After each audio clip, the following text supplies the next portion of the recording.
Hey there, hello there. It's Jeff Cutter, and welcome you to another Sports Catastrophe and Poker Players collaboration.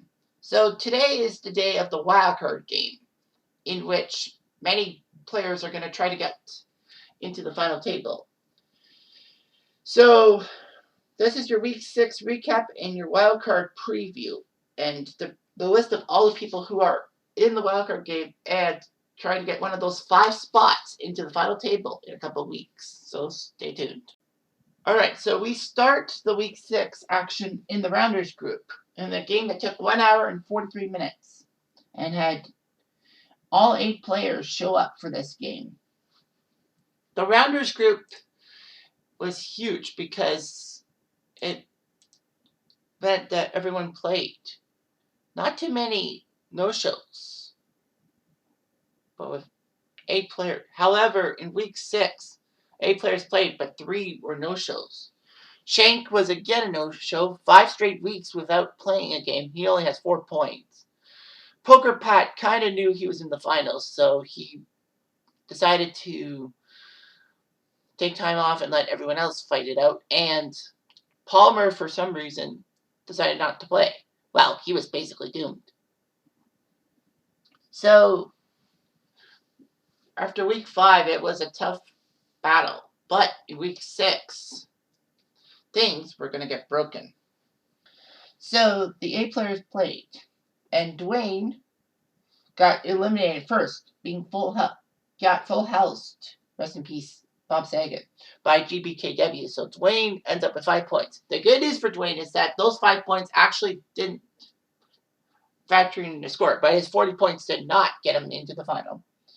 In 7th place was No Show Sales, who actually showed up, but got taken out by a straight by Wings Roll 4, 5, 6, 7, 8. So Sales, with his 8 points, his 6 points counted. He only got 32 points, so he's in the wildcard game. And then Derek J took 6th place. How, I don't know, because I didn't write that down. Regardless, Derek took 6th. His 8 points were good for 6th place. The funny thing is, those 8 points actually didn't count the scores. After all, he did win 2 of the 6 weeks, taking 2nd in another week and taking 3rd in another week. So his 4 scores were top 3 scores. His 98 points were huge. Well, he had 14 KOs. So Derek J obviously wasn't really playing. He was just playing for pride. He could have just skipped it. And then 2D took 5th place, being taken out on trip 4s by Diego. So 2D actually, with his 5th place, with his 10 points, actually did not count either, as it was one of his low scores. His 6 KOs helped him get 68 points, and Todd is in the final. And then in 4th place was GBKW. God bless Kitchener-Waterloo, I guess. He took 4th. He got taken out by Diego again. 2 pair, 9s and 5s. So GBKW ended up with 12 points, which did count. With his 5 KOs, he had 53 points. So guess what? It was a battle for 6th place. In 3rd place was Wings, who got taken out by Baden Poker with 2 pair, 8s and 5s. So Wings took 3rd place for 16 points. Not bad for Dale. That was his 2nd best performance of the tournament. He got 60 points from his 4 good scores and 5 KO, 65 points. He's in the final. And then there's the heads up between Baden Poker and Diego. And Baden lost, as Diego wins the match. I thought it was Digos, but it's Digos. Regardless, Baden Poker took 2nd for 20 points. 2nd time he finished runner-up in a week. And good news for him is that he had some great performances. 2 seconds and 2 thirds counted into the thing. He got 78 points. He's into the final. However, the surprise was Brett, who heading into the tournament had point totals of 2, 0, 0, 4, and 16. So logically, You know, he forgot. And he was not playing his best. But week 5, he proved himself with a third place finish. And then week 6, he wins the match, scoring himself 46 points off those 4 results: 2, 4, 16, and 24, and 7 KOs. But then we had a problem. So we had the 5 finalists, but guess what? We have a tie. Are you kidding me? So Brett ends up tied with Paul. And guess who gets it? Dun, dun, dun, dun, dun. Brett gets it. So Brett actually, because he knocked out 7 people and Paul knocked out 5, snuck his way into the final table, forcing Paul into the wildcard game in one of the great comebacks of all time. I mean, guy had 6 total points, and I don't know how many knockouts he had in the first 4 weeks, but week 5 and 6, he just went off. Well, he went off putting up 5 of his 7 knockouts in the final week. You know, the final week magic. So, logically, that's what happened. Now time for their standing. So, looking at the rounders standings, you can see, obviously, the fact that the top 6 got to go to the finals, and then the other 5 had to go to the wildcard game, which is today, January the 13th.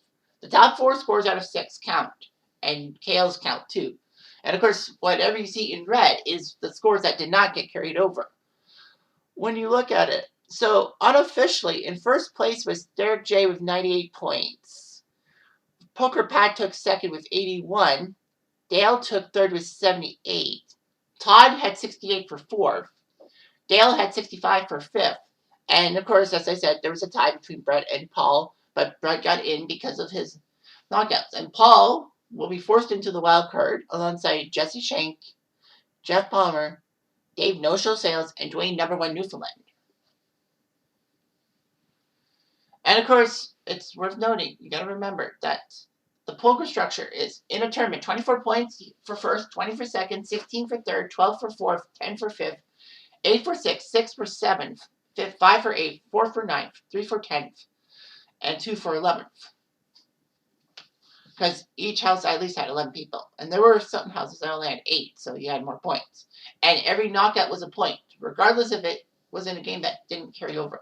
So that's what happened. And now you know who's in the final, who's not in the final in rounders. Now it's time to move to the next house. Alright, so from one house to the next, it is the main pot house that played 1 hour and 57 minutes. And when they play, usually the main pot and the gamblers play at the same time. So that means for me doing stats, since I am actively playing in the gamblers group, I can't really see what the main pot does or what the winning hands were. But I gotta give it my shot. Anyway, so all 8 people competed in the main pot. The funny thing is, we only had 1 no-show, and that was Torbay in week 3. Everyone else showed up. All 5 of the 6 weeks, all 8 were present. Well, I guess when you're in a smaller group, you have to show up. So anyway, it was down to 8 people.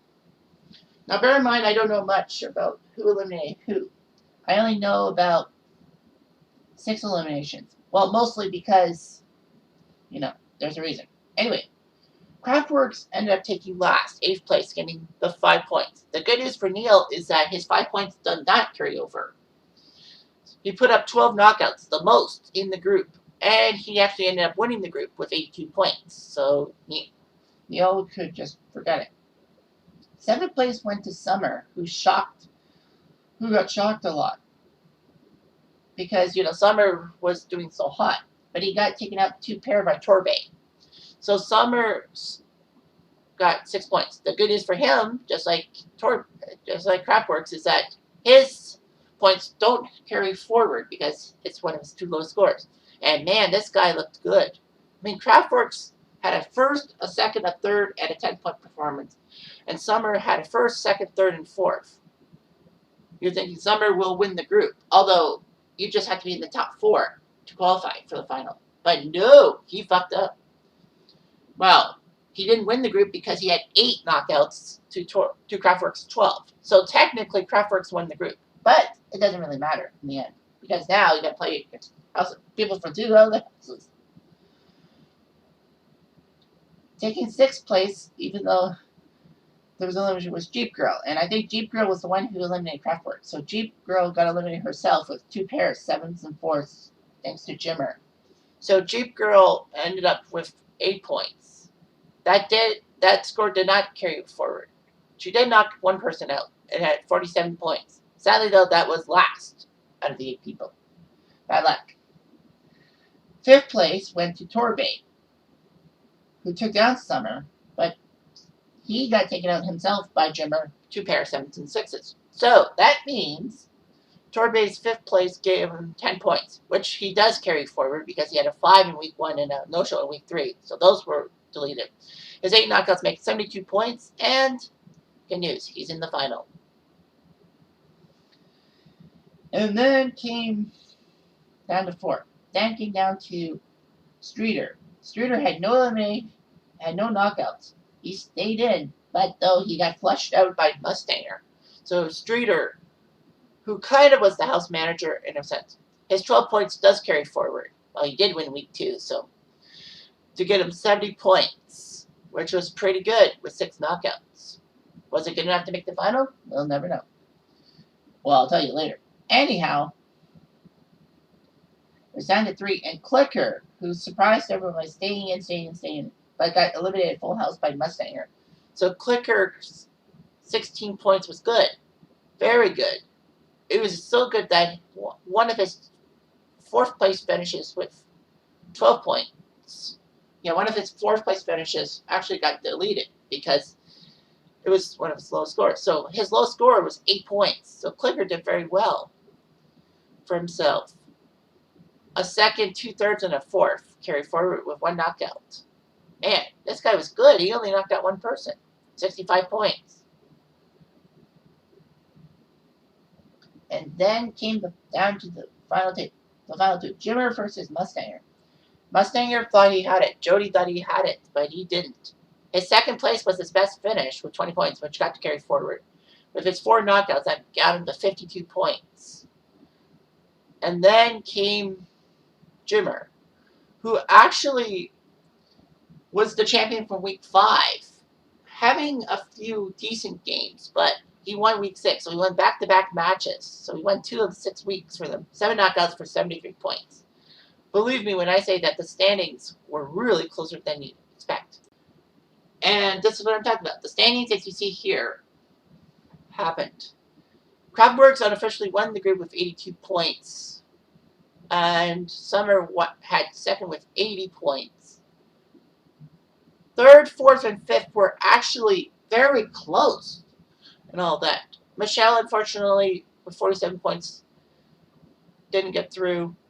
Mustanger, great performance week 6, but just wasn't consistent enough to get double-digit points. Only twice did it. And Michelle, no, not Michelle, pardon, and Clicker, despite the fact that he had taken a 2nd and 2/3 and 2/4, had 65 points, which was not enough. Needed to win. So, as I said, the fight was huge. In the end, Jimmer snuck into 3rd place with 73 points. Back-to-back 24s, or 1st places, so basically he had 48 points going forward. He had just swiped a final spot. And then Torbay, with 72, got in. As he was consistent too, despite the fact he had a 1st and a 2nd, and 2 10s. And Streeter, I feel so bad for him. He started out great. A 3rd, 1st, and a 4th, and then all of a sudden 2 single-digit performances and a 4th in week 6. Just was not enough. He missed out by 2 points. Man, the wild card was huge. So Streeter will be forced into the wild card game with Mustanger, Jeep Girl, and Clicker. So it's now time for the 3rd group, the Gamblers. And the game a minute was an hour and 44 minutes. One no-show was Tim Fatcat, but he had to work. Unfortunately for Tim, he has had 3 no-shows, which isn't good for his resume, and terrible games, 4, 4, and 3. So something's amiss with him. But I have a funny feeling he might be playing us for chumps in the wildcard game in the finals. So watch out for him.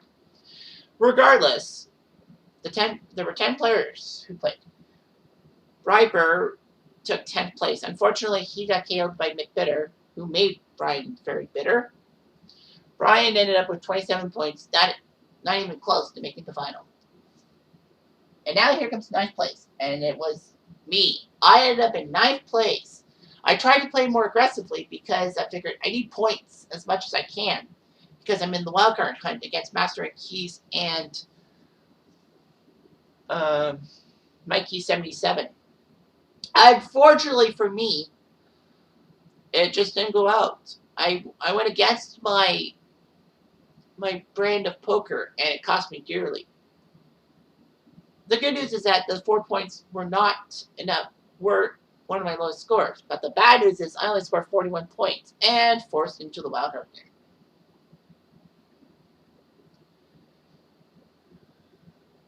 Anyway, then came 8th place, and the guy who had the wild card hunt, Master of Keys, ended up being faltered. Well, Hawkins took me out with kings and sixes, so he's the bastard. I'm sorry, but that's how I feel. The Master of Keys ended up getting flushed out by Hawkins. So Hawkins put up a pair of eliminations. Master of Keys, his 5 points would not be carried forward. The good news. The bad news is he had 52 points with 4 knockouts. So he was consistently okay. He had a second and a third.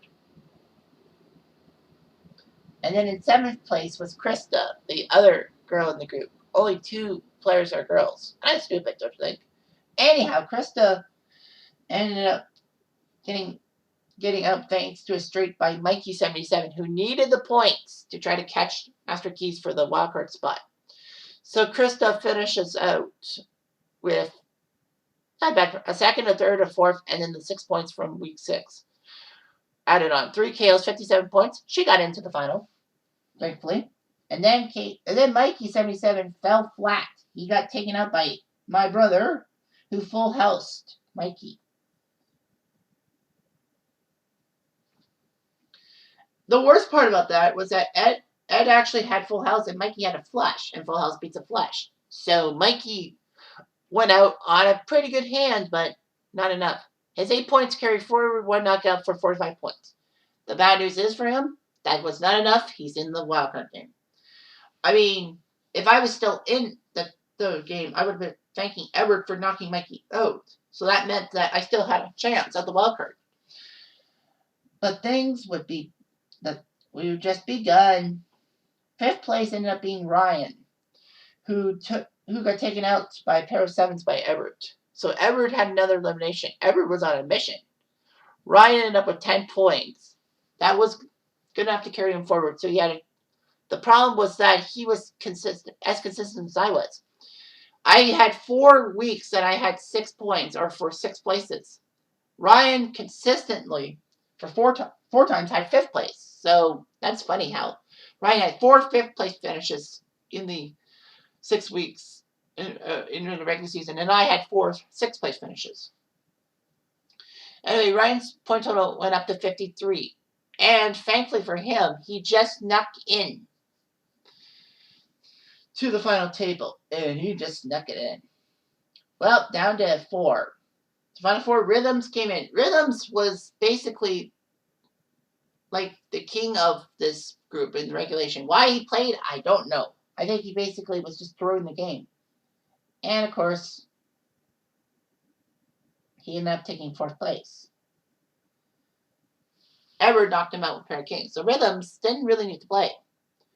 The guy freaking had won 3 times in the regular season and a 4th place finish in week 3. So his first 4 weeks of action was enough to get him that. But the guy put up 17 knockouts for 101 points. Guy was fucking huge. He didn't have to play weeks 5 and 6. He definitely was in. But I think he was just playing for fun. Down to 3. It was down to Edward, Mcbitter, and Hawkins. Hawkins needed points, and he needed knockouts. But he could only knock out 2 people as he got knocked out via Edward with a full house. So Hawkins ended up with a respectable 16 points in week 6. He was not that good in the first 3 weeks. He had a 2, a 12, and a 15. And word to the wise, Hawkins was the only guy I eliminated with my 1 knockout. Regardless, he had a Fast and Furious 3-week finish. A second and 2/3. He got 70 points, which got him into the final. And now it's down to Edward and Mcbitter. All Mcbitter really needed to do was play his best. Mcbitter had a lot of points. And Mcbitter, won 2 times and took 2 second places. Did he win? No, he lost. Mcbitter ended up falling to my brother. Edward wins week 6. Great job. Mcbitter with 100 points. He didn't win the regulation in our group, but he was in. But then came something huge. Let's look at the standings. So shit really got real. And you look at the point standings. So you look at Rhythms and Mcbitter easily getting in, and also Hawkins. So you got your top 3. Top 6 moved on. 4th, 5th, and 6th, and even 7th it was just a shit show of those points. We know that Mikey 77 failed in his attempt to overtake and get into the wild card. Fat Cat is in the wild card. Brian's in the wild card. I'm in the wild card. Fuck me. There was one more person left. Well, you can obviously see, but if you want to listen to this without using the visuals, then Krista got in with 57 points. Ryan got in with 53 points. He really dodged a bullet because 6th and 7th were actually at 52, so it was tight for even 5th place in the group. But as you can see, like if you're watching it, you'll see it. But if you're listening to it, I gotta say this. Master Keys did good. 52 points with 4 knockouts. Unfortunately, he didn't move on. You're saying, what? Did someone overtake him? If it wasn't Mikey 77 and it wasn't me as a cutter, who was it? It was Edward. For some strange reason, Edward put up not 1, not 2, not even 3, but yes, 6 knockouts. Freaking guy knocked 6 people out, 6 points, add to the 24, take out the 3 points for his second worst result. The math gives 52, and Edward just snuck into the final. Well, of course, my own bitterness and all that. Sorry, Mcbitter. I'm Mcbitter. So anyway, the final. So lots of people are in the final. So the wild card has 14 people. Here's who's in the wild card. Dwayne, number 1 Newfoundland. Dave, no show sales. Jeff Palmer. Well, it's J Palm, but I know it's Palmer. Paul, GBKW, and Jesse Shank.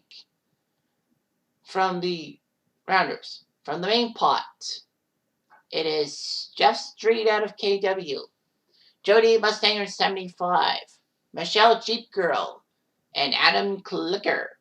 And from the Gamblers group in the wild card, Mikey 1977, Tim Fat Cat 8, Brian Bryber, Jeff Cutter, Mike Master of Keys. Yeah, all 5 of us. It's funny how if my player name and all that the first 5 people are the ones who are going in the wild card and the bottom 6 are going to the final. It's crazy, isn't it? Anyway, thanks for watching. I'm Jeff Diamond. Ado.